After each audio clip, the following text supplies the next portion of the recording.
America અને Iran વચ્ચે શાંતિની આશા ઉપર હવે યુદ્ધનો ઉન્માદ ભારે પડી રહ્યો હોય તેવો ઘાટ ઘડાયેલો છે. સ્ટ્રેટ ઓફ હોર્મુઝમાં ઈરાને અમેરિકાનું અપાચે હેલિકોપ્ટર તોડી પાડ્યા બાદ અમેરિકાએ પણ ઈરાનમાં અનેક ઠેકાણે હુમલા કર્યા હતા. મળતી માહિતી મુજબ જો કે અમેરિકાની આ કાર્યવાહી સામે ઈરાને પણ જવાબી હુમલો કર્યો હતો અને અમેરિકાની નૌસેનાની મહત્વની ટુકડીઓને નિશાન બનાવી હતી. ઈરાને બહેરીન, કુવૈત અને જોર્ડનમાં અમેરિકી સ્થળોને નિશાન બનાવ્યા હતા.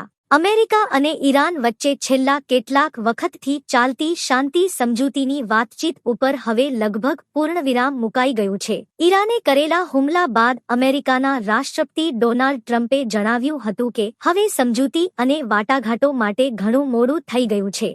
હવે ઈરાને આની કિંમત ચૂકવવી પડશે. બીજી બાજુ ઈરાની રિવોલ્યુશનરી ગાર્ડ કોર તરફથી કહેવામાં આવ્યું હતું કે અમેરિકી નૌસેનાના 5મા બેડા ઉપર હુમલો કરવામાં આવ્યો હતો. આ કાર્યવાહીમાં બહેરીનમાં પણ અમેરિકાના હિતોને ડ્રોનથી નિશાન બનાવવામાં આવ્યા હતા, જેને પગલે બહેરીનમાં નાગરિકોને એલર્ટ પણ જારી કરી દેવામાં આવ્યું હતું. ઈરાનના આ હુમલા અમેરિકાએ કરેલા હવાઈ હુમલાના જવાબમાં થયા હતા. અમેરિકાએ પણ પોતાનું અપાચે હેલિકોપ્ટર તોડી પાડવામાં આવ્યા બાદ ઈરાનમાં હુમલા કર્યા હતા. દરમિયાન યમન આસપાસના સમુદ્રી વિસ્તારમાં પણ હુથીઓ હરકતમાં આવી ગયા હતા. ત્યાં એક માલવાહક જહાજ ઉપર હુમલાનો પ્રયાસ થયો હતો, જેમાં જહાજની સુરક્ષા ટીમ અને હુમલાખોરો વચ્ચે ગોળીબાર પણ થયા હતા.